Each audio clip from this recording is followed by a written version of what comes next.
কয়েকটা ইতিহাস আপনাদেরকে শোনাবো, মন দিয়ে ইতিহাসগুলো শুনে।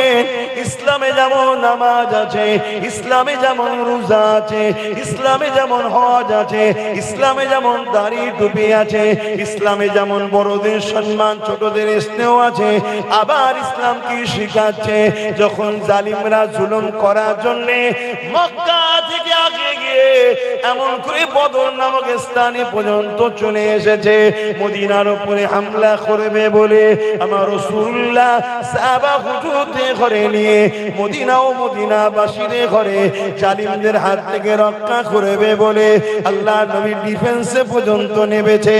ওই ডিফেন্সে সাহাবা হুজুরদের সংখ্যা ছিল মাত্র 313 জন, আর জালিমদের সংখ্যা ছিল 1000 উপরে। 313 জনের হাত ছিল খালি, জালিমদের সংখ্যা ছিল অস্ত্র ভর্তি। এ যুবকেরা, তরুণেরা, কিন্তু জালিমদের সংখ্যা 1000 হওয়ার পরও তারা পরাজিত হতে বাধ্য হলো 313 জনের কাছে। এগুলো মাদ্রাসা থেকে পড়ানো বন্ধ হয়ে গেছে। তুমি শোনো বন্ধু আমার কথা, দুটো কারণে বন্ধ হয়েছে।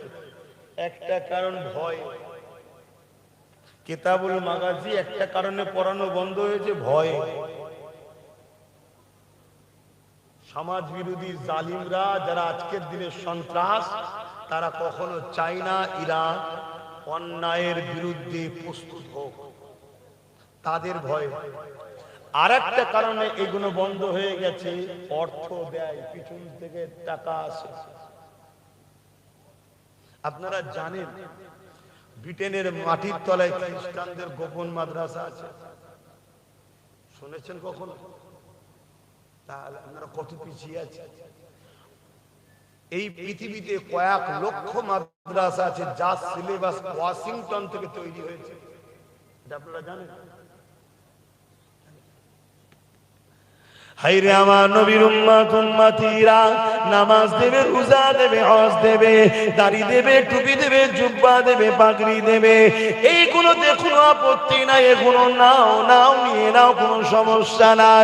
কিন্তু আজকের ফিরাউন যে হবে তার বিরুদ্ধে তুমি কথা বলো না, আজকে যে নমরুদ হবে তার বিরুদ্ধে তুমি কথা বলো না, আজকে যারা তলে তলে আমার রাসূলুল্লাহ দিনকে মিটিয়ে দিতে চাইছে তাদের বিরুদ্ধে তুমি কথা বলো না। এই যুবকেরা, তরুণেরা, এই যুগে যুগে কোরআনের বিরুদ্ধে অনেক ষড়যন্ত্র চলেছে, কোরআনকে মিটিয়ে দেওয়ার অনেক প্ল্যান চলেছে। কেন কোরআনের বিরুদ্ধে এত ষড়যন্ত্র হয়েছে, এর কারণটা আমি বলছি।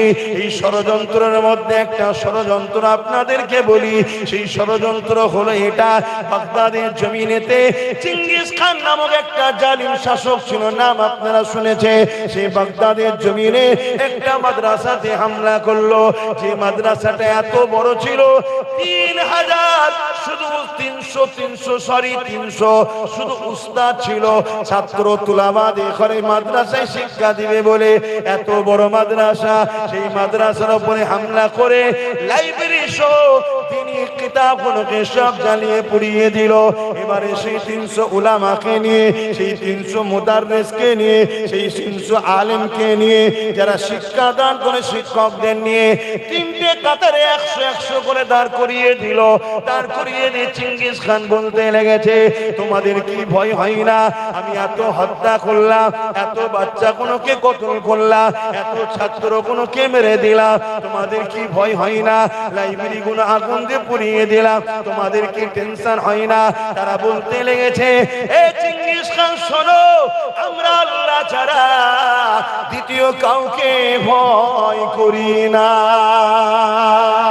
এ যুবকেরা, তরুণেরা, এ নবী পাকের প্রেমিকেরা, ওই সময় চেঙ্গিস খান রেগে গেল, সে তার জাল্লাদকে হুকুম করে দিল, প্রথম কাতারে জেনা দাঁড়িয়ে আছে, তিনটে কাতারে 300 আলেম রয়েছে, প্রথম কাতারে 100 উলামাকে শহীদ করে দিবার জন্য হুকুম দিল।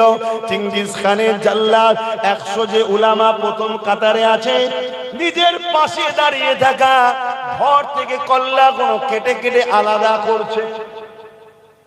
ভাই খাবে না, খাবে না, বলো না। যার মধ্যে ঈমান সেই মজলিসেরা ভয় করে, তুমি আমি ভয় খেয়ে যেতে পারি। আর এটাই তো মার খাবার কারণ। আল্লাহ রসুল বলেছে একটা সময় আমার উম্মত প্রচুর মার খাবে। সাহাবা হুজুররা জিজ্ঞেস করলো, হুজুর কারণ কি? সংখ্যা কম হবে। নবী বললেন না, সংখ্যা অনেক হবে। তারপরে মার খাবে কেন? বললো তারা জালিম, অত্যাচারী, তাগুতি শক্তিকে ভয় করবে, আল্লাহকে নয়। আমরা আল্লাহর থেকে বেশি ভয় করি বর্তমান জালিম শাসকদের। কথা কি ভুল বলা হলো? আর এই ভয়টা খাই বলে তো বারবার ভয় খাওয়ানো হয়। একদল মারে আর একদল ভিডিও করে, কেন? সমাজে ছড়াচ্ছে।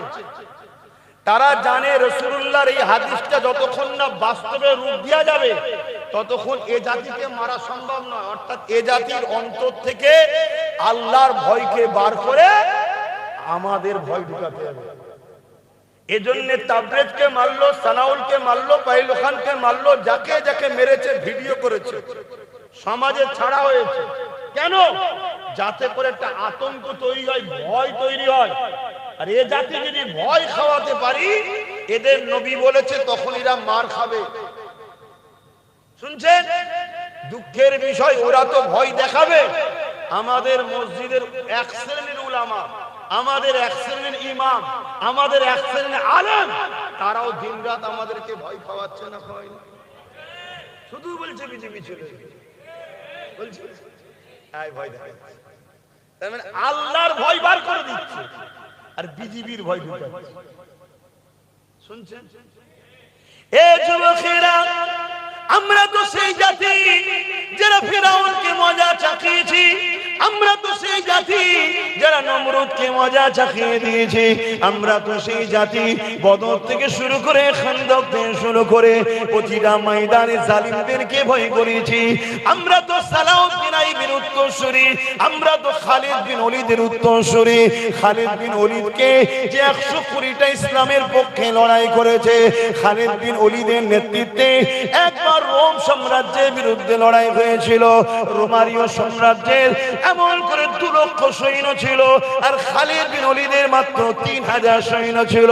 এই 3000 সৈন্য নিয়ে খালিদ বিন ওলীদের নেতৃত্বে রোম সাম্রাজ্যের বিরুদ্ধে লড়াই হচ্ছে। এই 3000 কথা 2 লক্ষ কোথায়? কিন্তু খালিদ বিন ওলীদের নেতৃত্বে এই 3000 সৈন্য নিয়ে রোম সাম্রাজ্যের সামনে আল্লাহ পাক খালিদ বিন ওলীদকে বিজয় দান করেছে। এ যুবকেরা, আমরা তো মাওলা আলীর উত্তরসূরি, যে মাওলা আলীর সামনে দুনিয়ার কোনো তাকত দাঁড়াতে পারত না। আমরা তো এমন করে দুনিয়ার জমিনে সালাউদ্দিন আইবির উত্তরসূরি, যে সালাউদ্দিন আইবি মসজিদে আকসা যখন সেলিবিয়ারা দখল করে নিয়েছিল, ওই মসজিদে আকসাকে যখন উদ্ধার করতে গেলে, মনে রাখবেন, মন দিয়ে শোনেন, তারিখ জানেন, আপনারা আপনাদের পূর্বপুরুষদের ইতিহাস ভুলে গেছে। সালাউদ্দিন আইবি 12,000 সৈন্য নিয়ে গেছে, আর সেলিবিয়াদের সৈন্য সংখ্যা হলো 4 লক্ষ। কোথায় 12,000, কোথায় 4 লক্ষ? সেই 4 লক্ষর মোকাবেলায় 12,000 কে নিয়ে যখন সালাউদ্দিন আইবি বিসমিল্লাহ আল্লাহু আকবার বলে নেমে পড়েছে, ওই সময় 4 লক্ষ সেলিবিয়া সৈন্যরা সালাউদ্দিন আইবির 12,000 সৈন্যর মোকাবেলায় জিতা তো দূরের কথা, হারা তো দূরের কথা, জবানা জব্দ হয়ে পালাবার রাস্তা খুঁজে পাইনি। এই 12,000 কে আল্লাহ বিজয় দান করে দিয়েছে। আরো জোরে বলুন সুবহান।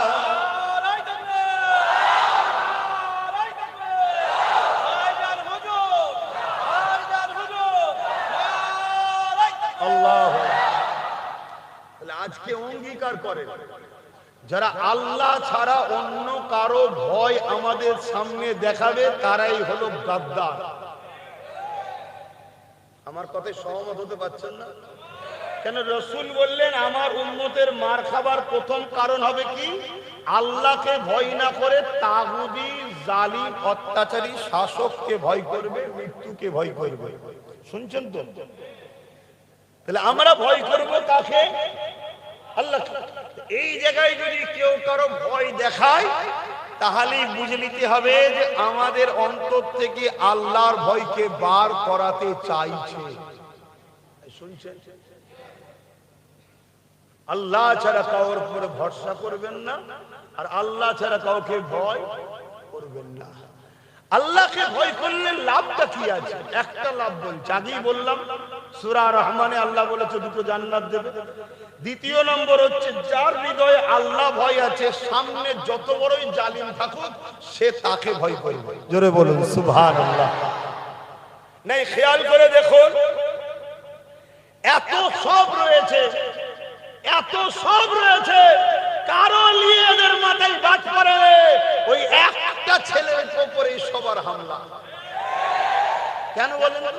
কেন জানে সব কটা মুনাফিক গাদ্দার, এদের সমস্যা নেই, ওই একটা ইমানদার আছে। কথা বুঝে আসছে না? হ্যাঁ, আল্লাহকে ভয় করার কথা কোরআনেও আল্লাহ বলেছেন আরেক জায়গায়, ইয়া আইয়ুহাল্লাযীনা আমানুত্তাকুল্লাহ, হে ঈমানদারেরা আমি আল্লাহকে ভয় কর, ওয়াকুনু মাস সাদিকিন, এবং সত্যবাদীদের দলভুক্ত হওয়া, তাদের সাথে থাক। কেন? তাদের সঙ্গে থাকলে তারা তোদের হৃদয়ে আমার ভয় ঢুকাবে, আর আমার ভয় যাদের হৃদয়ে থাকবে তারা দুনিয়াতেও কখনো পরাজিত হবে না, আর আখিরাতেও তাদের কোনো অসুবিধা হবে না। জোরে বলুন সুবহানাল্লাহ। আরে কোন দেশে যদি পারমাণবিক শক্তি থাকে, ওই দেশকে যদি অন্য দেশ ভয় করতে পারে, পারমাণবিক শক্তি তো কোনো শক্তিই নয় আল্লাহর কাছে। তাহলে যার হৃদয়ে আল্লাহর ভয় থাকবে তাকে দুনিয়া ভয় খাবে না, খাবে না, এটা ভাবো। দ্বিতীয় নম্বর, রাসূল বললেন আমার উম্মত মার খাবে লোভের কারণে। কিসের কারণে? লোভ। আমি লোভী হতে চাইছি না, কিন্তু আমাকে লোভ দেওয়া হচ্ছে না। হয়নি, চলে আয় মোটরসাইকেল দেবো, চলে আয় 10 লাখ টাকা দেবো, চলে আয় গাড়ির মাথায় ব্লু আলো লাগিয়ে দেবো। কি হচ্ছে না? কাই কাই কাই করে বেঁচে যাবি। কথা কষ্ট হচ্ছে, কিচ্ছু করার নেই বাপ। এতদিন ছিল পেটের লড়াই, এখন ওয়াকাফ বাঁচাবার লড়াই। এতদিন ছিল রোজি রুটির লড়াই, এখন আল্লাহর কোরআন মিটে যাবে বলছে। কোরআনের দুশমনদের বিরুদ্ধে লড়াই, এই লড়াইয়ে যারা জীবন দিতে পারবে হাত তুলে দেখাও। নারে তাকবীর, নারে তাকবীর। এখানে কোন পীর বুঝি না, পীরজাদা বুঝি না, এখানে কোন আলেম উলামা মুফতি মাওলানা বুঝি না। আল্লাহর বাণী মানে আল্লাহর কথা, আল্লাহর কথাকে যে মিটে যাবে বলবে, তার পক্ষে যারা থাকবে তারা কখনো মুসলমান ইমানদার দাবিদার হতে পারে না, পারে না, পারে না। ঠিক না বেঠে? আরো চিৎকার বলো। তুমি এত বড় বিহায়া নির্লজ্জা, তোমার হারাম খেয়ে খেয়ে খেয়ে খেয়ে জিদ এত বড় হয়ে গেছে, তুমি কোরআনের পক্ষে দুটো কথা বলতে পারছো না, তো চুপ থাকো। কমসে কম যে কোরআন মিটাতে চাইছে তার পক্ষপাতিত্ব করছো, মানে তুমি তার পক্ষপাতিত্ব করো কি করে?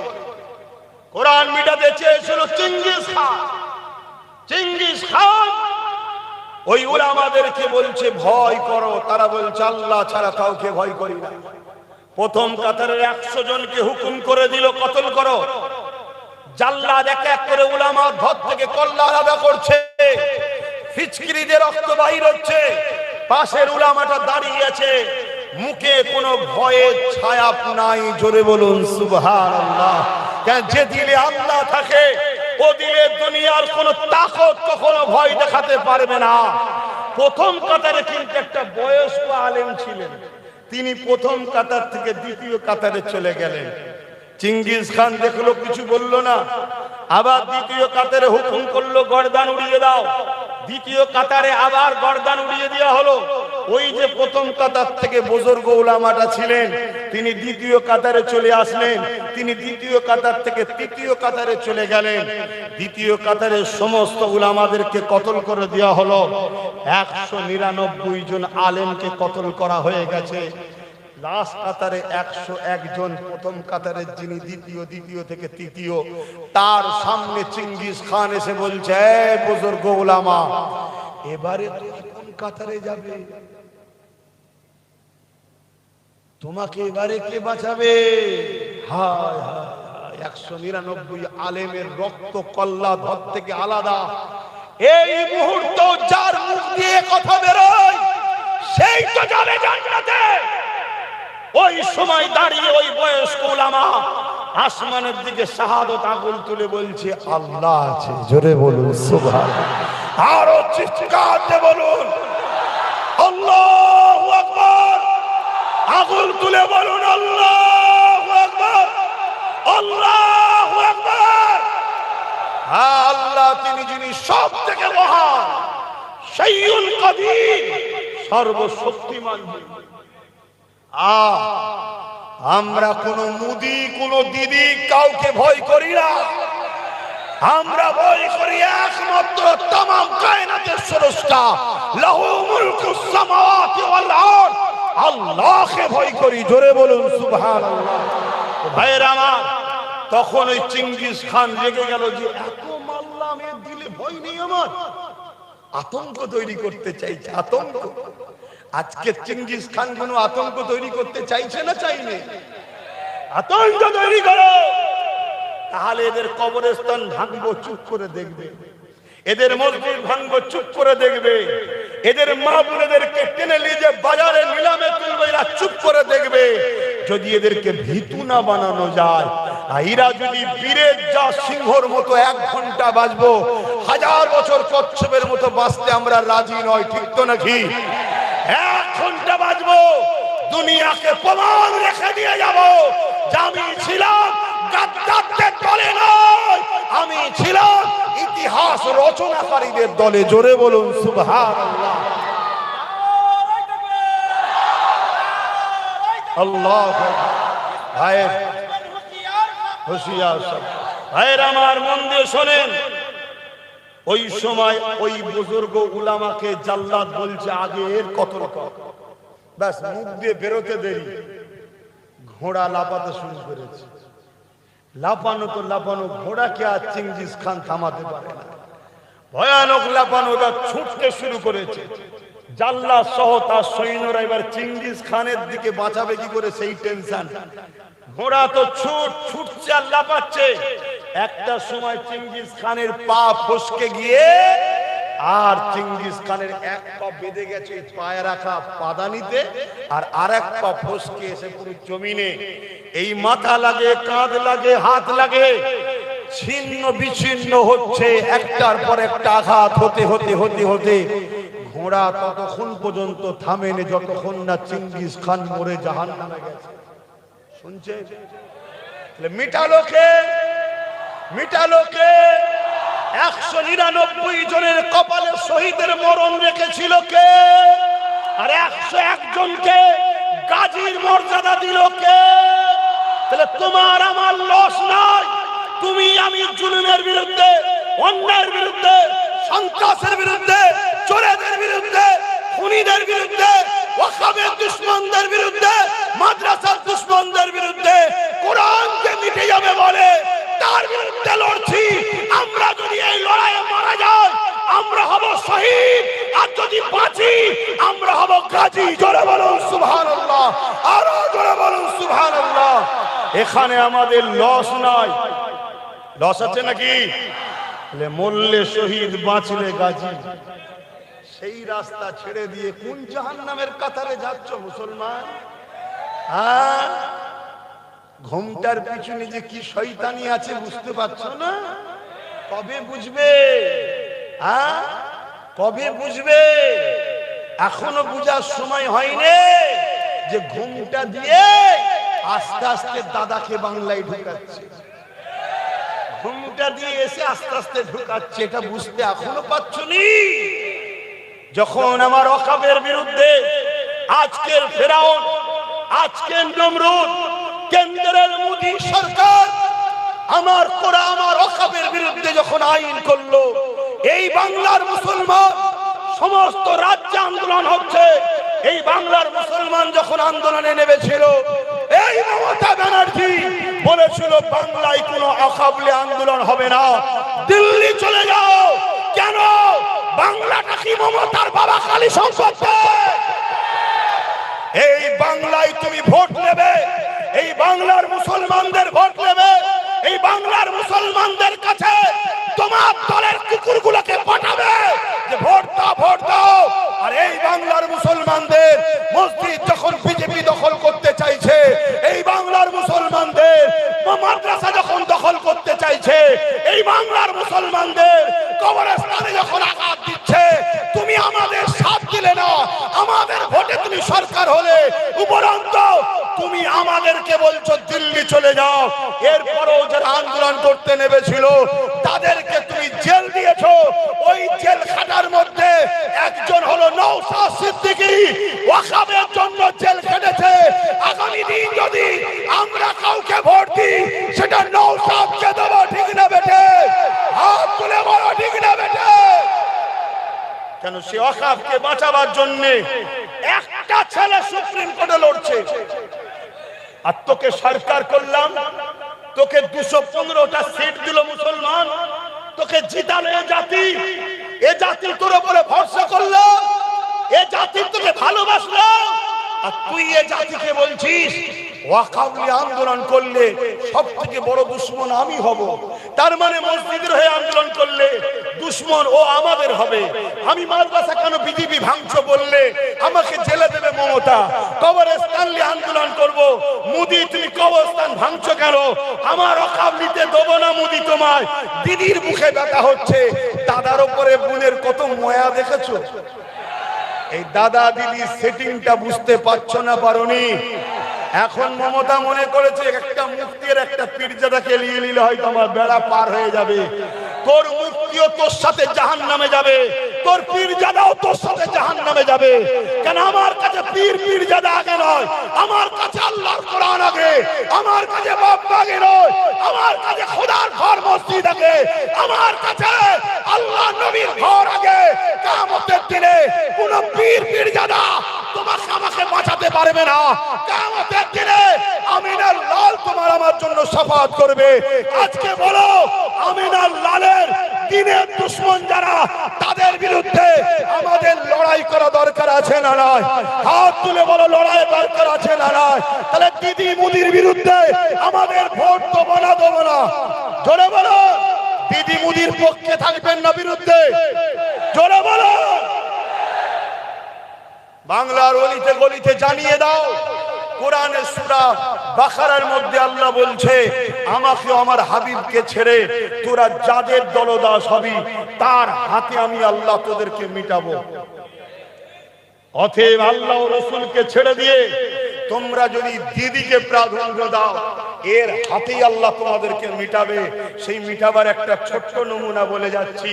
অলরেডি 25,000 30,000 করে সব নাম বাদ দিয়েছেন না? দেয় কে নাম বাদ দিল? এই মমতা ব্যানার্জি বলেছিল 2002 সম্ভবত যে বাংলাদেশ থেকে ঘুষপেটিয়া বাংলায় ঢুকছে, এটাকে রুকা দরকার। যখন দিল্লিতে মোদি আসলো, ভাই বোনের সেটিং হয়ে 2026-এ 2025-এ আজকে সেই এসআইআর করে নিরীহ মুসলমানদের নামের বানান ভুল যাওয়ার জন্য নামগুলোকে কেটে দিয়েছে। প্রথম যে লিস্ট বেরিয়েছিল সেই লিস্টে মুসলমানদের নাম বেরোয়নি, সেই লিস্টে মুসলমানদের নাম ছিল না। কিন্তু দেখলো যাদেরকে বাদ দিবার টার্গেট তারা তো সব এই দেশেরই। তখন নতুন করে ইচ্ছা করে কারো বাপের নামের আগে মোহাম্মদ আছে কি শেখ আছে, ছেলের নামের পরে আছে, কারো বিয়ের আগে খাতুন আছে, বিয়ের পরে বিবি হয়ে গেছে কি বেগম হয়ে গেছে, হলো কেন ডিলিট। শুনছেন তো নাকি? কিন্তু আপনাদের বলে যাচ্ছি, এই সমস্যাটাও যদি সমাধান করতে চান, ভয় আল্লাহকে খাবেন, ইমানদারের ক্ষমতা তৈরি করুন। কথা মাথায় ঢুকছে? হ্যাঁ। কেন? এটা কেসের মামলা হয়ে গেছে। আপনার হয়ে কেস যে লড়বে এমন শক্তিশালী লোককে দরকার তো, তা না করে লাস্টে কালো কোট পরে সুপ্রিম কোর্টে গিয়ে যে বিচারটা ছিল বিচারপতি কি বলে নির্বাচন কমিশনের হাতে, তার থেকে কেড়ে নিয়ে বিচারপতির হাতে তুলে দিল। কেন? আমাদের দাবি ছিল একটাই, আগে ভোটার তারপরে ভোট। বিচারপতি দেখলো প্রায় 90 লক্ষ লোকের এখন ক্লিয়ার হয়নি। এক্ষুনি যদি ভোট করতে যায় তাহলে ঘিরে ফেলবে অফিস। তাহলে কি করা যাবে? অমনি দিদির সঙ্গে সেটিং। দিদি যে সুপ্রিম কোর্টে বললো এটাকে বিচারপতি বলে নির্বাচন কমিশনার ভুল করছে, বিচারপতির হাতে তুলে দিল। বিচারপতির বিরুদ্ধে লড়বে নাকি? ক্ষমতা আছে কারো? দেখো ওর হাত থেকে টেনে দিল। এই গাদ্দারকে চেনো, দুনিয়াও যাবে আখিরাতও যাবে। কোরআন বলছে আল্লাহ ও রাসূলকে ছেড়ে দিয়ে যাদের দলদাস হবে তাদের হাতে আল্লাহ তোমাদের মিটাবে। মনে রেখে দিও, সালাউদ্দিন আইবি সেলিবিয়াদের হাত থেকে মসজিদকে উদ্ধার করে নিল। এই উদ্ধার করার পরে সালাউদ্দিন আইবি তিনি মন মরা করে ঘরে বসে আছে। সবাই আনন্দ খুশি করছে, মসজিদ উদ্ধার হয়েছে, শুনছেন তো? কিন্তু সালাউদ্দিন আইবির মন খারাপ, মন খারাপ। জিজ্ঞেস করছে তেনার সেনা প্রধানরা, হুজুর আপনার মন খারাপ কেন? মন দিয়ে কথাটা শোনো দিব। ওই সময় সালাউদ্দিন আইবি বললে প্রকাশ্য সৈন্য ছিল 4 লাখ, যদি 40 লক্ষ থাকতো তাও তার বিরুদ্ধে লড়তাম, কিন্তু আমাদের মধ্যে গাদ্দার আছে। এই গাদ্দার কোন যদি বাঁচা না যায় তাহলে মসজিদে আকসা আবার চলে যাবে। তাহলে বাবরি মসজিদ গেছে না গাদ্দাররা বিক্রি করেছে? অত সহজ নয়। আমার দেশের সংবিধান বিরোধী একটা আইন হয়ে গেল। আমার দেশের সংবিধান বলছে কোন আস্থার উপরে রায় হয় না, আর দেশের সর্বোচ্চ আদালত থেকে রায় বেরোচ্ছে আস্থার উপরে। তাহলে গাদ্দাররা সেটিং আছে না নাই? গাদ্দার যদি না চেনো তোমাদেরকে আগামী দিন কচু কাটা করা হবে, শুনছো?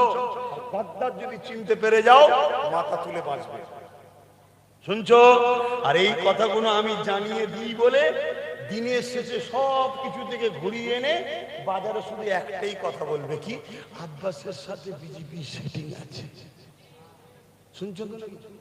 2021-এ 30টা জায়গায় দিয়েছিলাম, যা কোনোদিন পাসনি মমতা সেই শীত পেয়েছে না পাই, তা আজকেও সেই 30টা দিয়েছে। এত বুকে ব্যথা হচ্ছে কেন?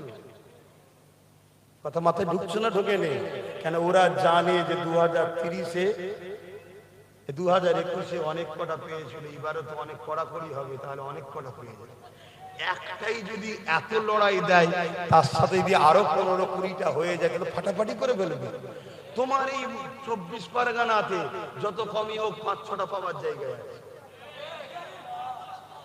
তাহলে পুরো 24 পরগনা তো আমরা কন্ট্রোল করে ফেলবো। কথা মাথায় ঢুকছে না? ঢুকে না? হ্যাঁ, এই জন্য গাদ্দারদের মাথায় বাজ পড়ে গেছে। সালাউদ্দিন আইবি বলছে আমাদের মধ্যে যে গাদ্দার আছে তাকে খুঁজে বার করতে হবে। এই গাদ্দার খুঁজবে কি করে? একটা টিম তৈরি করেছে, গোয়েন্দা টিম। সেই টিমকে সালাউদ্দিন আইবি ছেড়ে দিয়েছে। মনকে শোনে, যে চায়ের দোকানে ঢোকেনি, বাজারে যায়নি, হাটে যায়নি, মেলায় যায়নি, ওই টিম ঢুকছে মসজিদে, শুনছেন? ওই টিম ঢুকছে মাদ্রাসায়, ওই টিম ঢুকছে মুক্তবে, ওই টিম ঢুকছে খানকায়। কেন? যেখানে আল্লাহর ওলি থাকবে তার পাশেই কিন্তু ছদ্মবেশী শয়তান থাকবে। কথা মাথায় ঢুকছে? তো ওইভাবে সালাউদ্দিন আইবির ওই গোয়েন্দা টিম 3000 লোককে ধরেছে, যারা বড় বড় ইমাম, বড় বড় আলেম, বড় বড় মুফতি, বড় বড় বক্তা। 3000 তৎকালীন সময় ধরেছিল, যারা সুরাতে সকলে মুসলমান, ভেতরটা কোটি কোটি টাকায় ইসলামের দুশমনদের কাছে বিক্রি হয়ে গেছে। তাদেরকে সালাউদ্দিন আইবি নিজে হাতে করে কতল করেছে। আজকে এরকম গাদ্দার আছে না? সারা বছরে গাদ্দার কোনো পাওয়া যায় না। যখন মব লিঞ্চিং এর নামে এই বাংলার বারাইপুরেতে মুসলিম ছেলেকে খুন করা হয়, যখন মব লিঞ্চিং এর নামে গোরাক্ষা বাহিনীরা এই বাংলার বাঁকুড়াতে মুসলিম মানুষগুলোকে পেটে মারে, তখন এই গাদ্দার মুনাফিক আলেম উলামা পীরজাদাগুলোকে পাওয়া যায় না। ভোট যখন আসে তখনই শুধু বেরোয়, বেরিয়ে বলে আর একবার দিতে হবে, না বিজেপি চলে আসবে। গাদ্দার চিনতে পারছে? তোরা যদি বলিস তোদের কথাটা সত্য তখন মানতাম, তোরা যদি এই কথাটা বলতিস, কি কথা, যেখানে লড়াই বিজেপি ভার্সেস টিএমসি সেখানে টিএমসি কে দাও, আর যেখানে টিএমসি ভার্সেস আইএসএফ এর লড়াই সেখানে আইএসএফ কে দাও, তাহলে তোদের কথা মেনে নিতাম। কথা মাথায় ঢুকছে না ঢোকে না? অনেক জায়গা আছে যেখানে বিজেপির কোনো ফ্যান্ডই নেই, বিজেপি কোনো ব্যাপারই নয়। এই যেমন তোমাদের এলাকা দেখো, এই পাশে আমডাঙ্গা বলো, দিগঙ্গা বলো, এসব জায়গায় বিজেপিটা কোনো ফ্যাক্ট নেই। এই জায়গায় লড়াইয়ে যদি সবাই মিলে নিজেদের একটা শক্তি তৈরি করি, অসুবিধা আছে? কিন্তু না, এক গাদ্দাররা সেই ঘুরিয়ে ঘুরিয়ে ঘুরিয়ে ওয়াকাফের দুশমনদের শক্তিশালী। তাহলে কাল যখন মসজিদ ভাঙবে, তা কোর্টে গিয়ে দাঁড়াবে কে? কাল যখন আরো কিছু ঘটবে, তোমাদের হয়ে রাস্তায় নেমে লড়বে কে? একটু ভেবে চিন্তে কাজ করা দরকার আছে। আমার কথাই খারাপ লাগছে? তাহলে চলে আসো আর একটা কথা বলি, আল্লাহ নবী কোরআনের বাণী পৌঁছাতে গিয়ে মক্কা জমিনে অনেক কষ্ট ভোগ করেছে। মক্কা মানুষের আমার নবী পাকের উপরে অনেক জুলুম অত্যাচার করেছে। এই কোরআনের মেসেজ নবী পাক পৌঁছাতে গিয়েছে।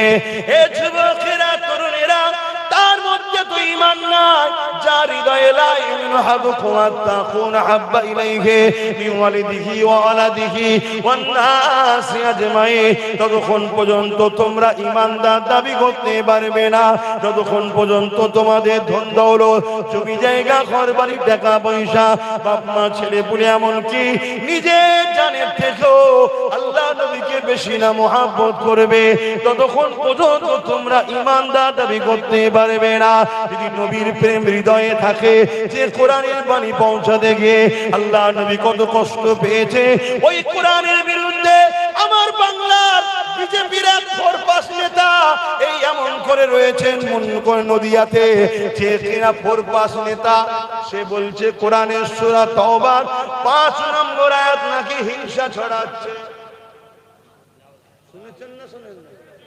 জোরে বলে। একই সংবিধান বিরোধী বলেন, একই সম্প্রদায় উস্কানি কথা বলেন, এর বিরুদ্ধে হাজার হাজার কেস হয়েছে, একে অ্যারেস্ট করেছে মমতা। না, ওটা আমার ভাই হয়। তাহলে ভোট নিবি আমার, আর আমার কোরআনের মিথ্যা কথা বলবে, সাম্প্রদায়িক কথা বলবে, তাকে অ্যারেস্ট করবি না। আর কোথায় মালদায় কে একটা আন্দোলন করবে, তাকে ধরে বলবি মেন মাকড়া ধরে ফেলেছি। শুনছেন না শুনছেন? এত বড় কথা বললো, কোরআনে নাকি সূরা তাওবার 5 নম্বর আয়াত নাকি হিংসা ছড়াচ্ছে। কোরআন হিংসা মিটাতে এসছে না ছড়াতে এসছে? জোরে বলো। আরেকটা বাদশার নাম বলি, হতভাগা আকবর। নাম শুনেছেন?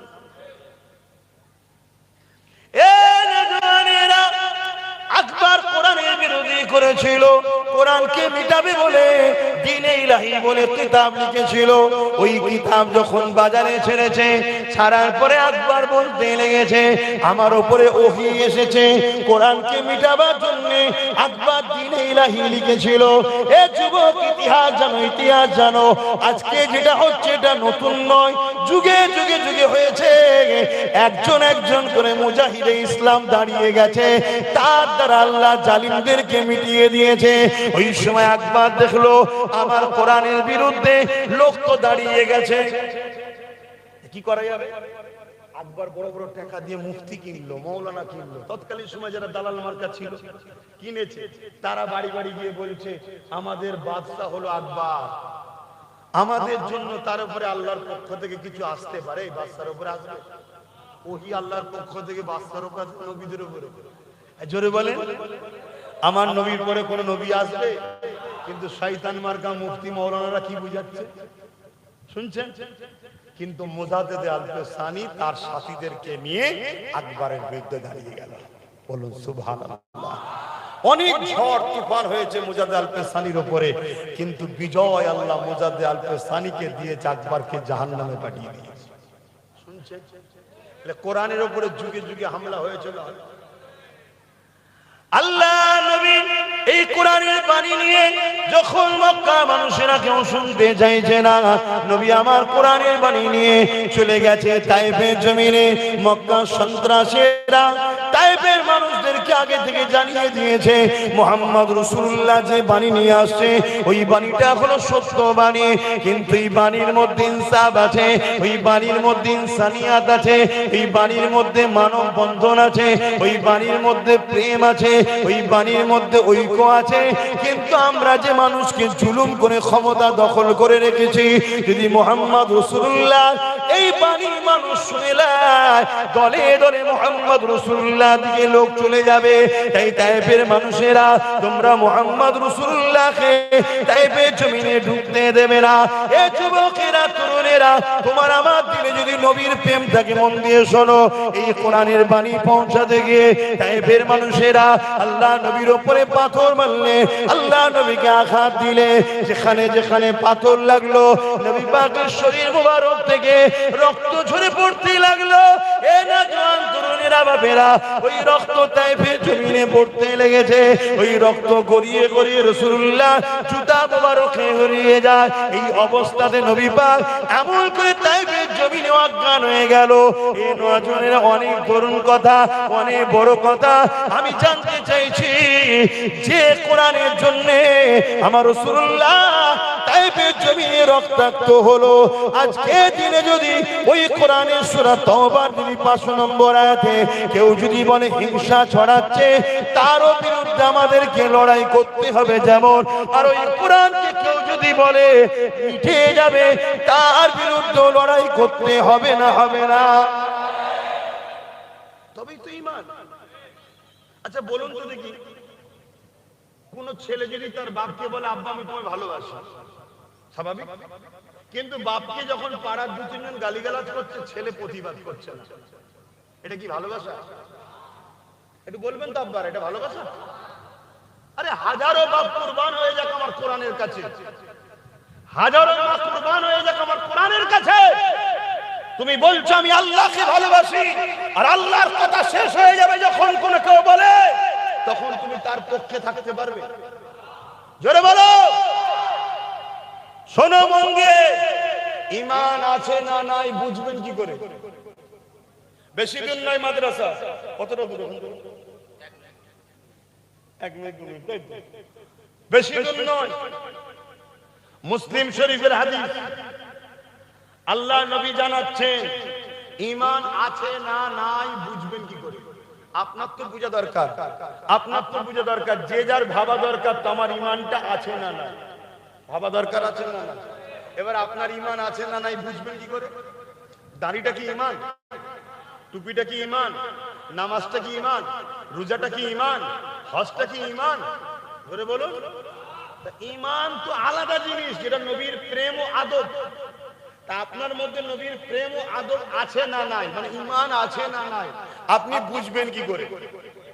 এর নমুনা রাসূলুল্লাহ বললেন, আমার উম্মতের মধ্যে 3টে নমুনার মধ্যে যে কোনো একটা নমুনা যার মধ্যে পাওয়া যাবে তার মধ্যে ঈমান আছে। কটা নমুনা? 3টে। 3টের মধ্যে যে কোনো একটা। শুনছেন আব্বা জানালে ভালো আছে? বসেন বসেন। 3টে নমুনা বলবো না থাকবে? এই যুবক শুনবেন, প্যান্ট শার্ট পরা, দাড়ি চাচা, গান শোনা, ফাংশনে যাওয়া, সিনেমা দেখা, পার্কে যাওয়া, কেউ কাফের বলতে পারবে? গুনাহগার। কালকে তওবা করবে, নামাজি হবে, হাজি হবে, আল্লাহ আল্লাহ করতে করতে কবরে যাবে। দয়াময় আল্লাহ বলেছে তওবাকারীকে আমি মাফ করে দিই, আল্লাহ চাইলে জান্নাতে যাবে। জোরে বলুন সুবহানাল্লাহ। আর ঈমান নেই, মসজিদে তাহাজ্জুদ করছে, ঈমান নেই, প্রত্যেক বছর হজ করতে যাচ্ছে, ঈমান নেই, দাড়ি রেখে মাথায় টুপিতে বড় জুব্বা লাগিয়ে ঘুরছে। এই কিছু কাজে লাগবে? জাহান্নামে ঢুকবে আর বেরোবে না। শুনছ মরজ, আমার বাপ ঠোঁট আল্লাহ সেলাই করে পাঠাইনি, কেটে বাড়িয়েছে। এখানে বুঝে লিয়া দরকার যে আল্লাহ বলে দিয়েছে তোর ঠোঁট কাটা এই জন্য পাঠিয়েছি, হক কথা ফক করে বলবি, কোন রকম ঘাবড়াবি না। দুনিয়া চটে যায়, চটে যাক, তোর মাকসাদ হবে আল্লাহ যেন রাজি হয়। আর একটা হাদিস বলছি শোনো, যার মধ্যে 4টে খসলত আছে, সেই তো ইমানের মজা পায়, সেই তো প্রকৃত মুসলমান ইমানদার জান্নাতি। কি মান আহাব্বা লিল্লাহ, ভালোবাসবে আল্লাহর জন্য, ওয়া আবগাদা লিল্লাহ, দুশমনি করবে আল্লাহর জন্য, ওয়া তালিল্লাহ, আত্মীয়তা করবে আল্লাহর জন্য, ওয়া মানা লিল্লাহ, বিচ্ছেদ হবে আল্লাহর জন্য। এরাই হলো প্রকৃত ইমানদার। তাহলে আমি যদি কাউকে সাপোর্ট করি, উদ্দেশ্য থাকবে আল্লাহ। আমি যদি কারো থেকে মুখ ফিরিয়ে নিই, উদ্দেশ্য থাকবে আল্লাহ। আমি মা বাপকে ভালোবাসি, উদ্দেশ্য হলো আল্লাহ। আমি স্ত্রীকে ভালোবাসি, স্বামীকে ভালোবাসি, সন্তানকে ভালোবাসি, উদ্দেশ্য থাকবে আল্লাহ। তাহলে আজকে আমি গত 15 বছর যা সাথ দিয়েছি, আজকে তাকে আমি ডিভোর্স দিলাম। কেন ডিভোর্স দিলাম? সে কোরআনের দুশমন, তাই তাকে আমি আর ভালোবাসি না। ঠিক না বেটে? আর এখনো যদি ভালোবাসো, এখানে আল্লাহ আছে, মাথায় ঢোকাও যুবক। দিনে এসেছে ঘুরিয়ে ফিরিয়ে সেই একটাই তো কথা বলে, আব্বাসের সাথে বিজেপি সেটিং আছে। শুনছেন তো নাকি? অন্য কোনো কথা তো নেই, আর অন্য কোনো কথা নেই। এই ভয়টাই তো খাও তোমরা। আর এই জন্য এটা দেখা, এই জন্য দেখা।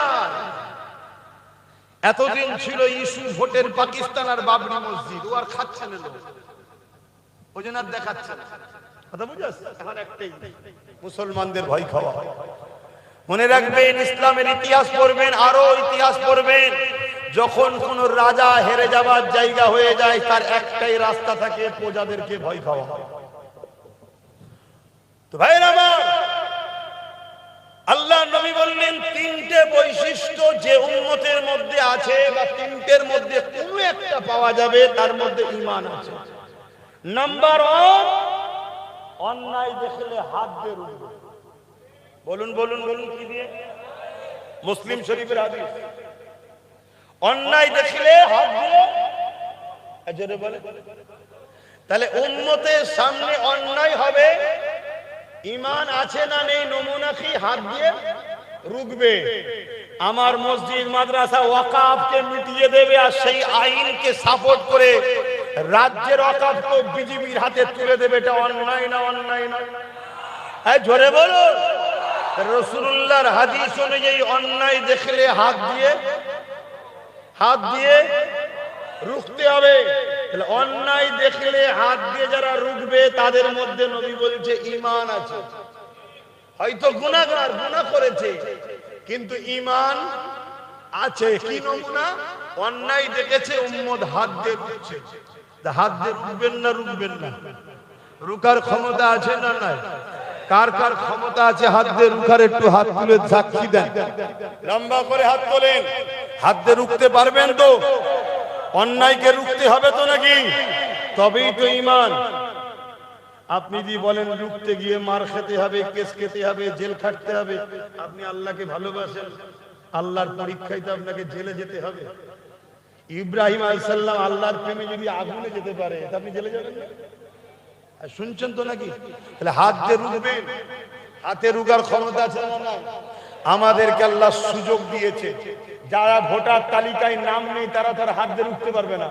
যাদের নাম আছে, হাত দিয়ে রুখার সুযোগ আছে না নাই? সেটা হলো সুইচটা টিপতে হবে দিদি মুদির বিরুদ্ধে।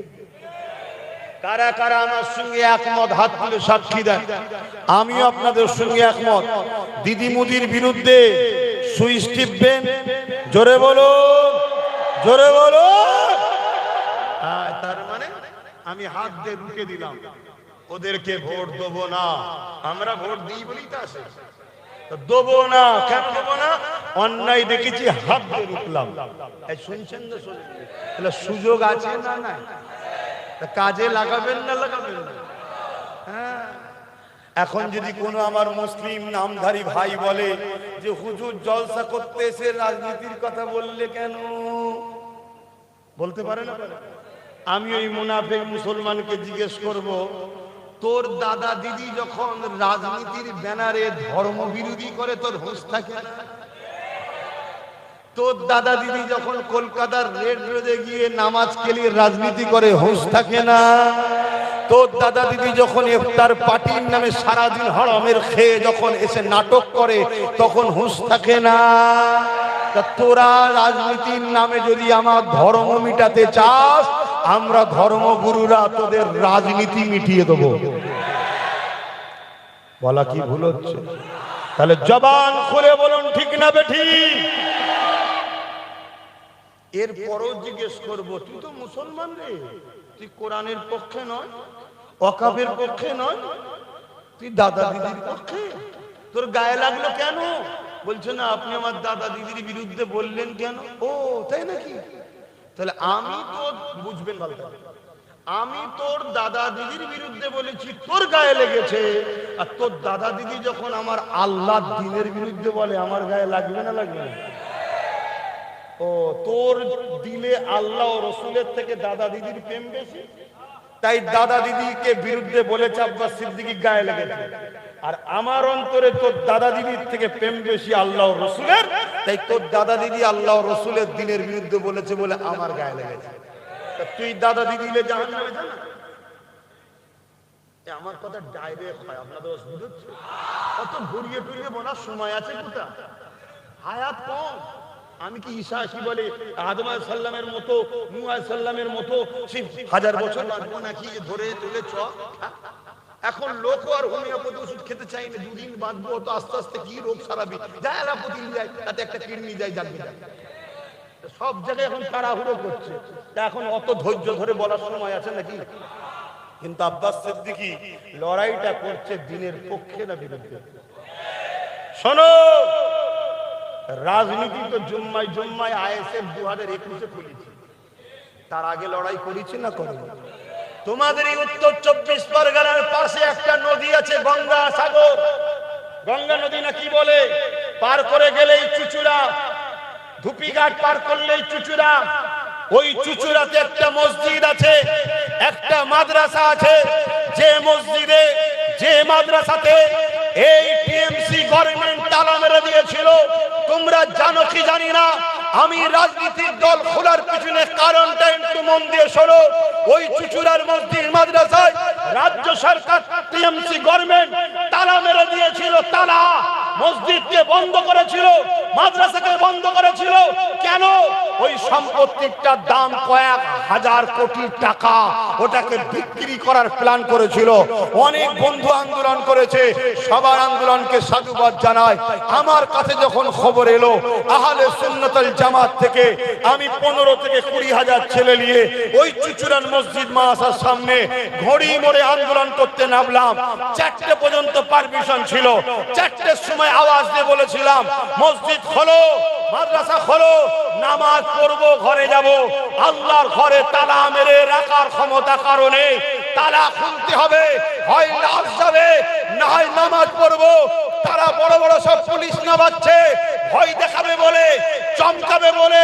আমি মাইকে মুখ দিয়ে বলেছিলাম, আল্লাহর ঘরের জন্য আজকে লড়তে এসে তুমি যদি পুলিশ দিয়ে আমাদের উপরে জুলুম করো, কালকে বাংলার অলিতে গলিতে এর প্রতিশোধ কিন্তু আমরা তুলে নেব। এই ভয়েতে তালা খুলে দিয়েছিল। আল্লাহর ঘরে গিয়ে আসরের নামাজ আদায় করেছি, মাগরিবের নামাজ আদায় করেছি। ওই দিন ঘরে এসে ভাবলাম, লুহা না হলে লুহা কাটা যায় না। তাই খোদার ঘরের উপরে এরা রাত পাওয়ার যে জুলুম করছে, এদেরকে রুখতে গেলে আমাদের একটা পাওয়ারের দরকার আছে না? না,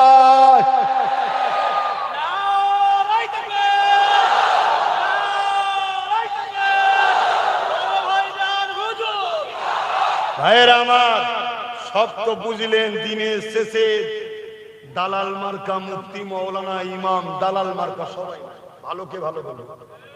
এসো তো বলবে সবই ঠিক আছে, ভোট কাটাকাটিতে বিজেপি চলে আসবে, বাস ঘাবড়ে যাবেন।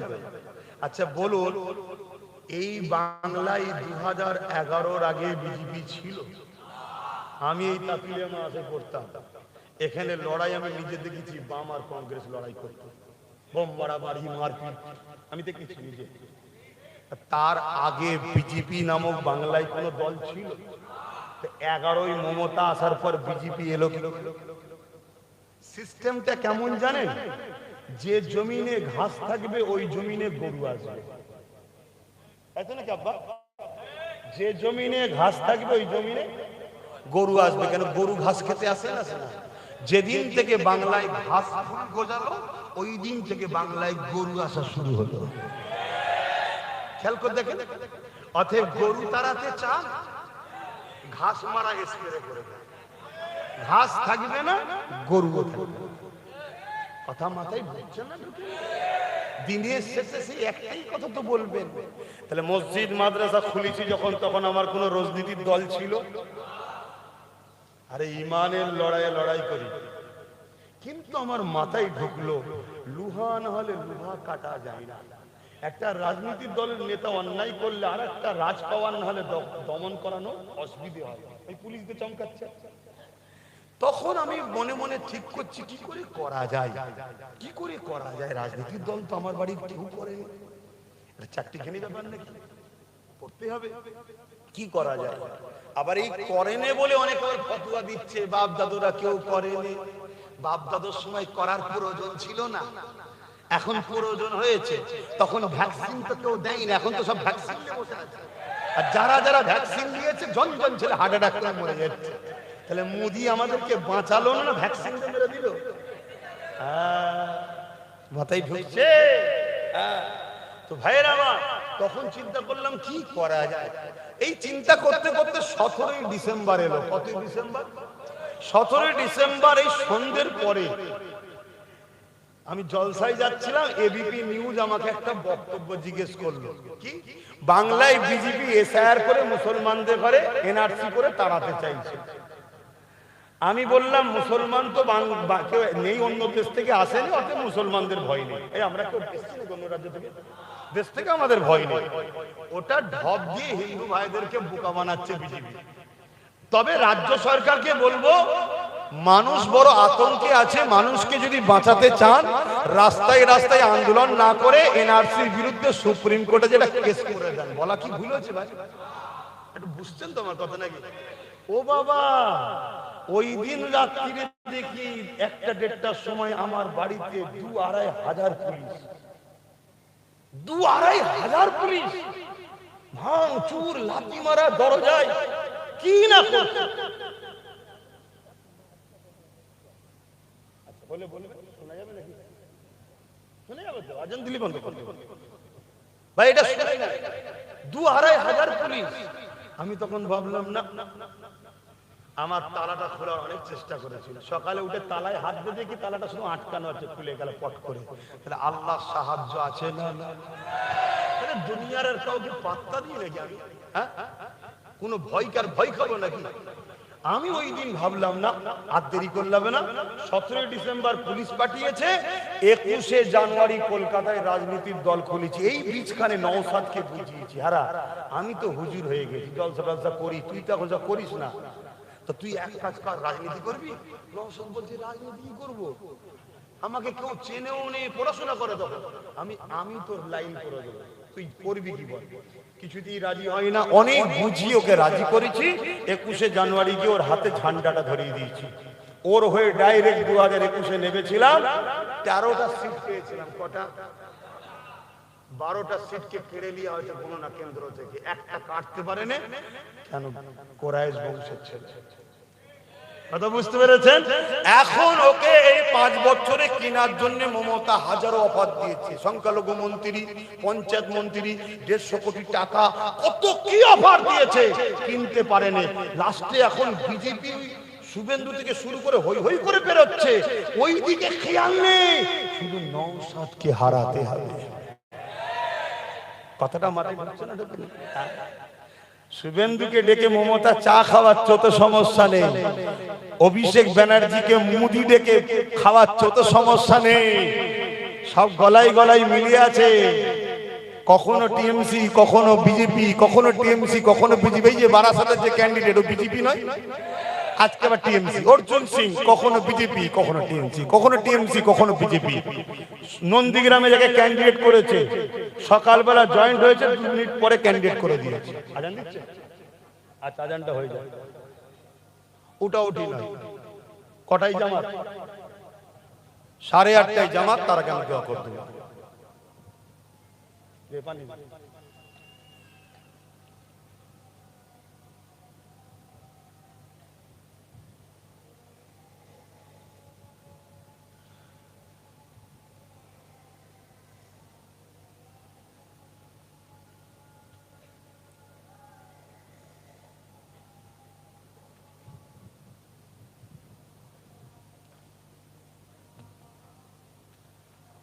সাল্লাল্লাহু আলাইহি ওয়াসাল্লাম।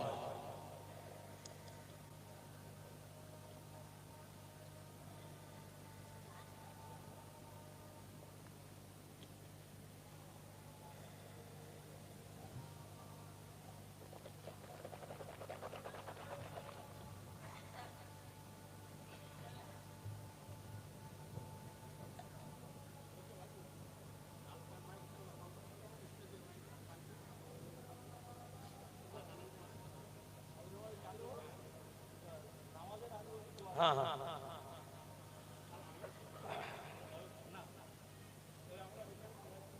না তা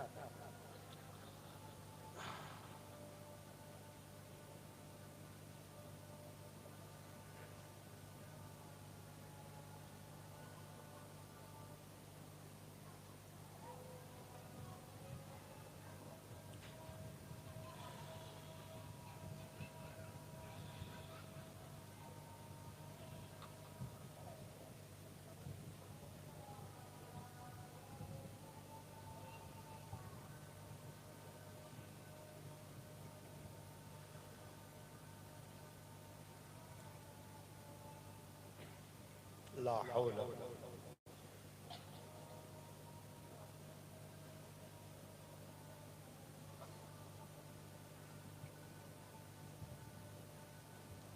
الله أكبر الله أكبر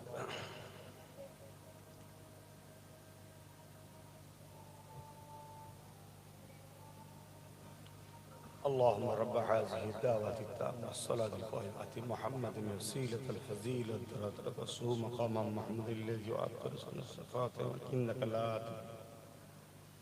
درود الشريف اللهم صل على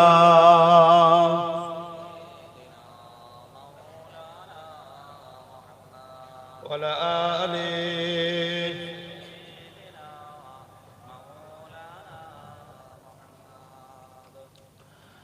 বারে বারে ভাবি একা বসে নিরালাই রে পাখি হলে উড়ে যেতাম সোনার মদিনায় রে সোনার মদিনায় রে বুলবুলিরা কোথা যাও উড়ে যাও কোথায় রে আমার সালাম পৌঁছে দিও নবীজি রোজায় রে নবীজি রোজায় রে বারে বারে ভাবি একা বসে নিরালায় রে পাখি হলে উড়ে যেতাম সোনার মদিনায় রে সোনার মদিনায় রে আল্লাহুম্মা সাল্লি আলা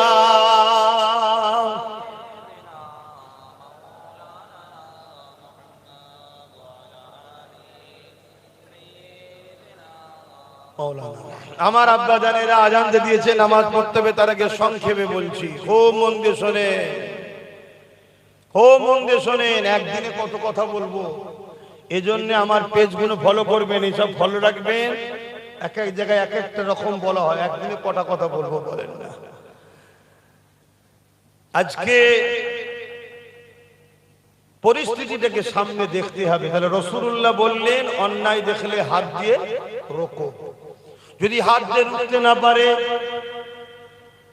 তাহলে মুখ দিয়ে প্রতিবাদ করতে হবে যদি মুখ দিয়ে প্রতিবাদ করতে না পারে অন্তর থেকে ঘৃণা করে দূরে সরে যাও আর তা না করে ওয়াকাফের দুশমন, দিনের দুশমনকে তুমি সাপোর্ট করবে, রাসূল পাকের হাদিস অনুযায়ী তোমার মধ্যে ঈমান নেই।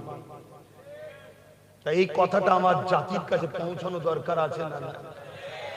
এটা হলো মুসলিম শরীফের হাদিস। মিশকাত শরীফের একটা হাদিস শোনেন। আল্লাহ নবী বললেন, কোন জালিমকে, অত্যাচারীকে, বুঝেন তো জালিম অত্যাচারী, যে ওয়াকাফের দুশমন সে জালিম নয়, যে খুন খারাপি করে জালিম নয়, যে কোরআনের দুশমন সে জালিম নয়। আল্লাহ নবী বললেন, কোন জালিমকে, অত্যাচারীকে, অত্যাচারী জানার পর কোন মুসলমান যদি শক্তিশালী করার জন্য তার সাথ দেয়, ওই মুসলমান ইসলাম থেকে বেরিয়ে যাবে। কত ভয়ানক কথা শুনছেন? আরে আজ বেঁচে আছো, কাল মরে যাবে, কি জবাব দেবে কবরে? হো হুস করে কাজ করো আমার মায়েরা বোনেরা, 1000-1200 বিক্রি হওনি। তোমার বাচ্চার ভবিষ্যৎ কি? চাকরি আছে, পড়াশোনা আছে, 8000-এর উপরে স্কুল বন্দর, মদের দোকান শুধু খুলেই চলেছে, খুলেই চলেছে। আর যুবকরা 1500 টাকা গুটকা খাওয়ার পেয়ে যেন নেশাই পড়ে যাওনি। 1500 টাকা নিয়ে মোটরসাইকেলে রাস্তায় উঠেছে, পুলিশ বলছে 3000-এর ফাইন। শুনছেন তো? অতএব রাসূল বললেন, কোন জালিমকে শক্তিশালী করার জন্য কোন মুসলমান যদি সাথ দেয়, ওই মুসলমান ইসলাম থেকে বেরিয়ে যাবে। আমি জানতে চাইছি, কেন্দ্রের বিজেপি সরকার জালিম না জালিম নয়? আওয়াজ দিয়ে বলুন, জালিম না জালিম নয়?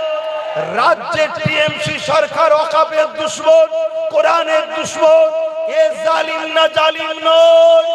হাত তুলে সাক্ষী দেন, জালিম না জালিম নয়? আপনার জানার পরেও যদি কেউ শক্তিশালী করার জন্য সাথ দেয়, ভোট দেয় কি জন্য? শক্তিশালী করার জন্য। তো সে মুসলমান ইসলামে থাকবে?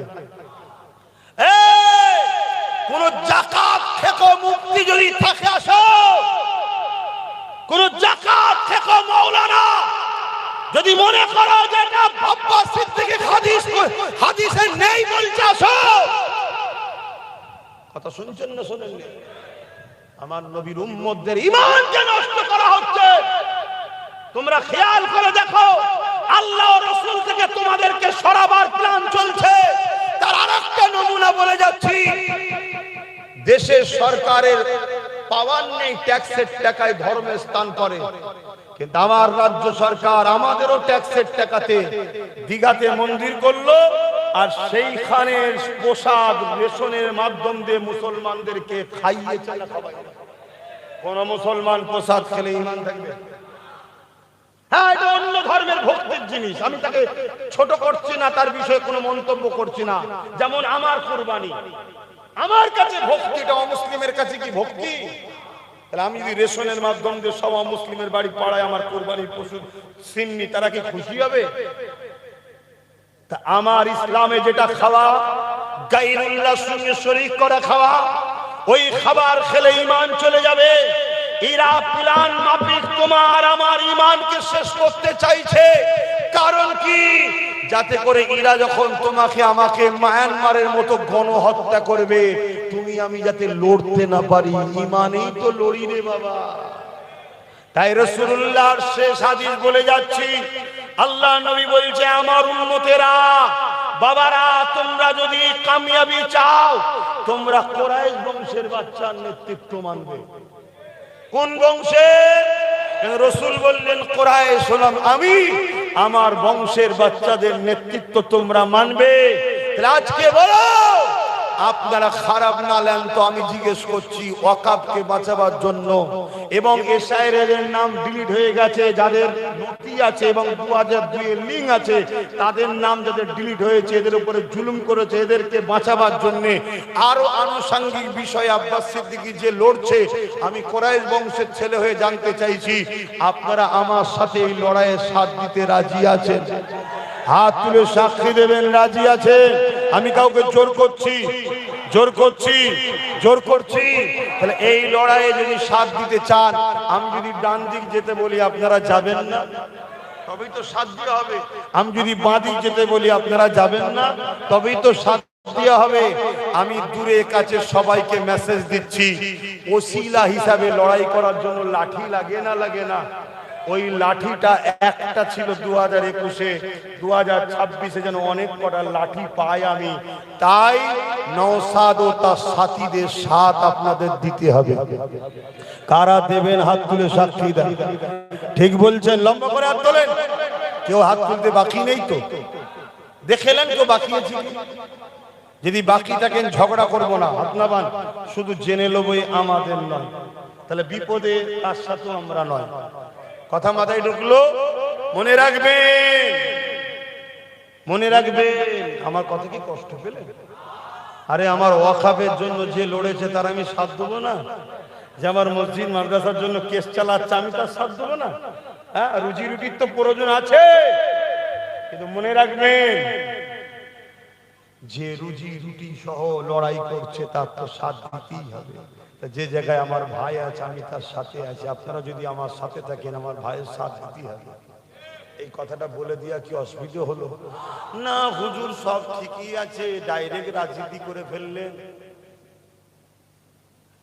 আচ্ছা বলুন তো, ইসলাম কি শুধু ধর্মনীতি আছে আর কিছু নেই? ইসলাম কমপ্লিট না আনকমপ্লিট? ইসলামের ধর্মনীতি ছাড়া অন্য কিছু নেই? জোরে বলবেন। আর যদি বলেন শুধু ধর্মনীতি তাহলে ইসলাম কমপ্লিট নয় তো? ইসলামই তো একমাত্র ধর্ম যেটাই সব কমপ্লিট আছে। জোরে বলুন সুবহানাল্লাহ। ধর্মনীতি, সমাজনীতি, পরিবার নীতি, রাষ্ট্রনীতি, রাজনীতি, এডুকেশন নীতি, মানব বন্ধন নীতি, বিজনেস নীতি, সব নীতি ইসলামে আছে না না? ধর্মনীতি শিখাবে কে? ইসলামের দায়ী যারা, আলেমরা, ওয়ারাসাতুল আম্বিয়ারা।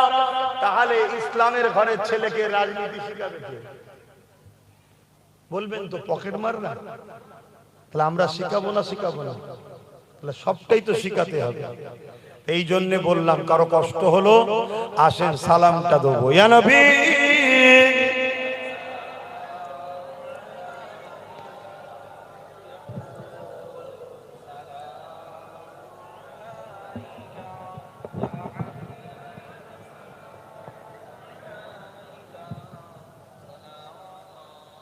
এই তোমরা ভেঙে এসছো কেন? একই কথা, যে যার জায়গায় ছিল সে জায়গায় থাকো। একটা কথা বলতে ভুলে গেলাম, মনে পড়েছে, একটু বলবো। আগে সালামটা দিয়ে দিই। সেটা হলো এটাই, সমাজে একটা কথা খুব চলছে প্রচার, কি নওশাদ সিদ্দিকী অমিত শাহ পুলিশ লেখছে, শুনছেন তো নাকি? আমি ভাবতাম দিদির বয়সটা হয়েছে, মাথা ফাতা হয়তো টাল টাল হয়ে গেছে, ভুলভাল বকছে জন্য। ভেবেছিলাম হয়তো অভিষেক হয়তো জন ছেলে একটু ভালোভাবে বুঝবে ব্যাপারটা, হয়তো কন্ট্রোল করে চলবে। কিন্তু হঠাৎ করে দেখছি তার কাটার সাথে থেকে এরও তার কেটে যাচ্ছে। কথা বুঝে আসছে? সেই তোমাদের কথা কানে যাচ্ছে না? ওইখানেই বসাবো, যখন ওই ধুলোতেই বসে কোনো দোয়া চাইবে। শুনছো? ভালোবাসো তো নাকি? হ্যাঁ, আমার প্রয়োজন ছিল না এইদিকে এসে চিল্লাবার। আর আমার প্রাণ প্রিয় ভাইটা 42 দিন জেল খাটারও প্রয়োজন ছিল না। আমার মতো বসে গদিতে বসে থাকতে পারতো, জলসা করতে পারতো। ভাবো জাতি, ভাবো আজ মুর্শিদাবাদ সহ সর্ব জায়গাতে নওশাদ লড়ছিল। এই হিংসাটা সহ্য হলো না। এই দিদি তারই এক লোককে তার দল থেকে বার করে দিয়ে দিদি মুদি এক না আলাদা? ঠিক করে বলেন।